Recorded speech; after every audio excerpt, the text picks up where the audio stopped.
Now, fair Hippolyta, our nuptial hour draws on apace. 4 happy days bring in another moon. But, oh, methinks how slow this old moon wanes.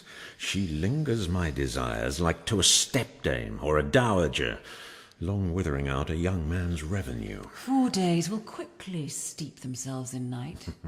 4 nights will quickly dream away the time. And then the moon, like to a silver bow new bent in heaven, shall behold the night of our solemnities. Go, Philostrate, stir up the Athenian youth to merriments, awake the pert and nimble spirit of mirth. Turn melancholy forth to funerals.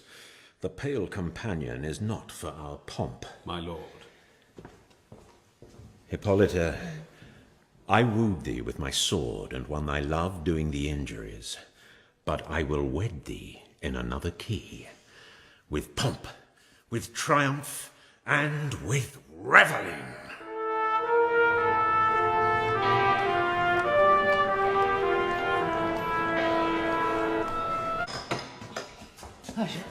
Happy be Theseus, our renowned Duke. Thanks, good Aegeus. What's the news with thee? Full of vexation come I, with complaint against my child, my daughter Hermia. I shall stand forth, Demetrius. My noble lord, this man hath my consent to marry her. Stand forth, Lysander. And, my gracious Duke, this hath bewitched the bosom of my child. Thou, Lysander, thou hast given her rhymes and interchanged love tokens with my child.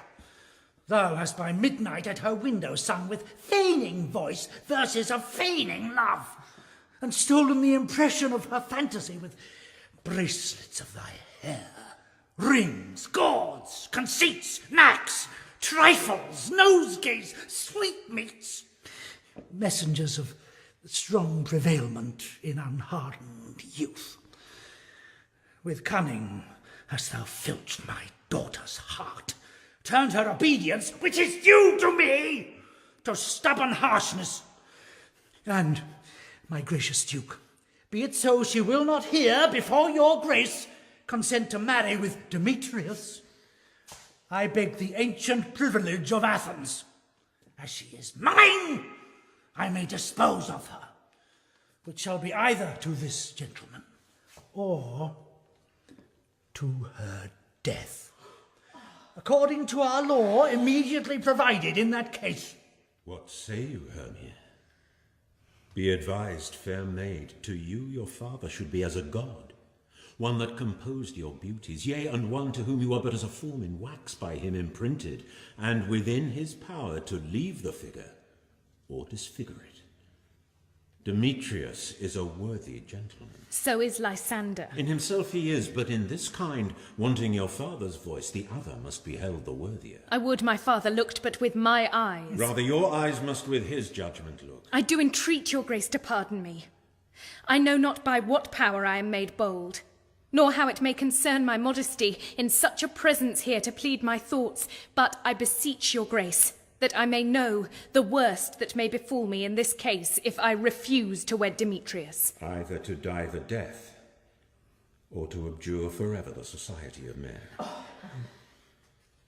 Therefore, fair Hermia, question your desires.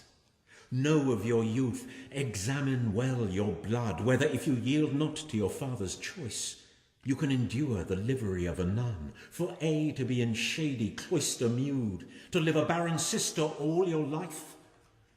Take time to pause, and by the next new moon, the sealing day betwixt my love and me for everlasting bond of fellowship, upon that day, either prepare to die for disobedience to your father's will, or else to wed Demetrius as he would, or on Diana's altar to protest for austerity and single life. Relent, sweet Hermia. And Lysander, yield thy crazed title to my certain right. You have her father's love, Demetrius. Let me have Hermia's. Do you marry him? Scornful Lysander. True, he hath my love, and what is mine, my love shall render him, and she is mine. and all my right of her I do estate unto Demetrius. I am, my lord, as well derived as he, as well possessed. My love is more than his. Why should not I then prosecute my right? Demetrius, I'll avouch it to his head, made love to Nadar's daughter Helena, and won her soul. And she, sweet lady, devoutly dotes in idolatry upon this spotted and inconstant man. I must confess that I have heard so much, and with Demetrius thought to have spoke thereof, but being overfull of self-affairs, my mind did lose it. But Demetrius, come, and come, Aegeus, you shall go with me. I have some private schooling for you both. For you, fair Hermia, look you arm yourself to fit your fancies to your father's will, or else the law of Athens yield you up, which by no means we may extenuate, to death, or to a vow of single life.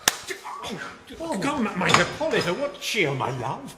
Demetrius and Aegeus, come along. I must employ you in some business against our nuptial, and confer with you of something nearly that concerns yourselves. With duty and desire we follow you.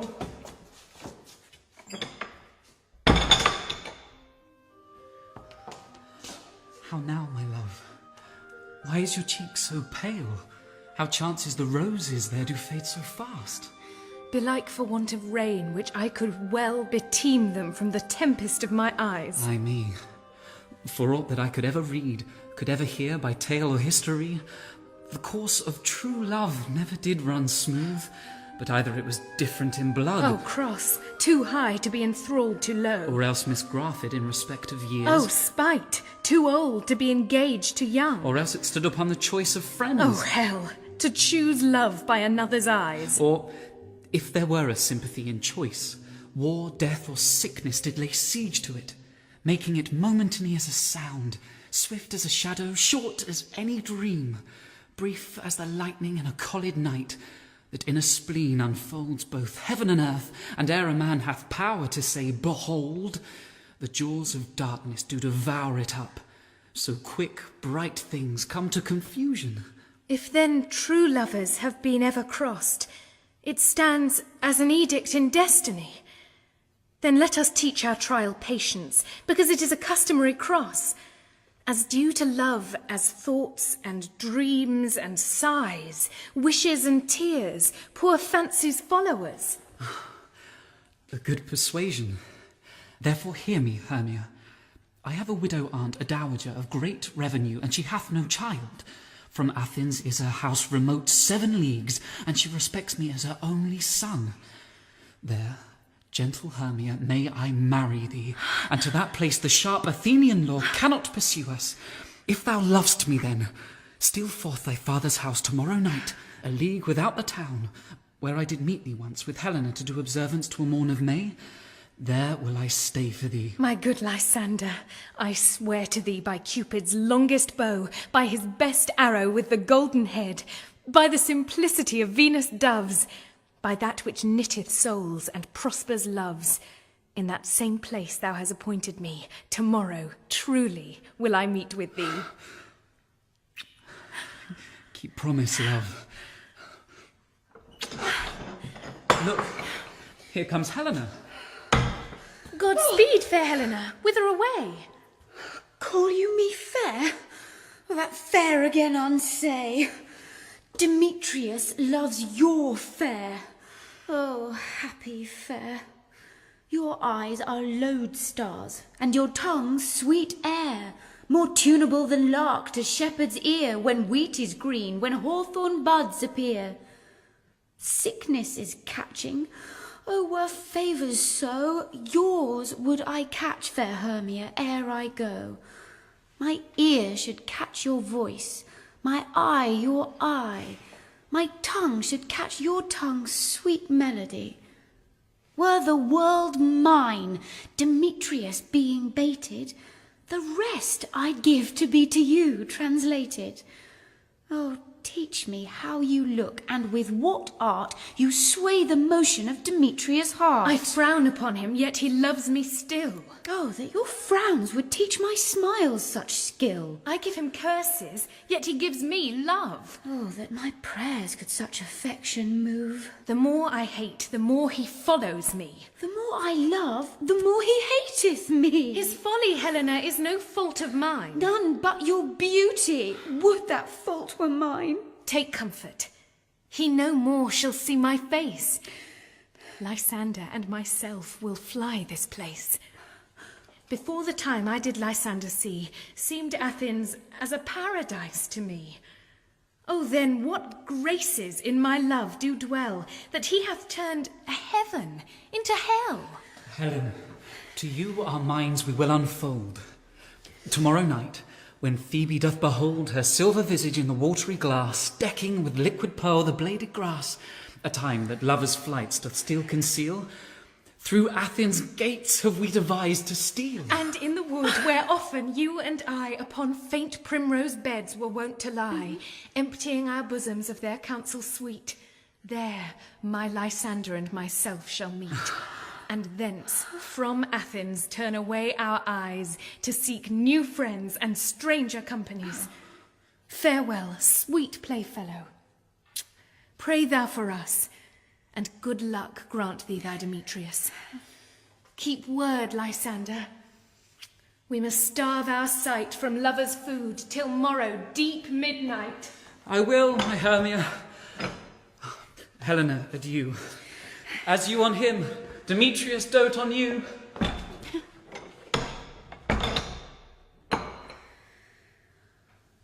How happy some or other some can be. Through Athens I am thought as fair as she. But what of that?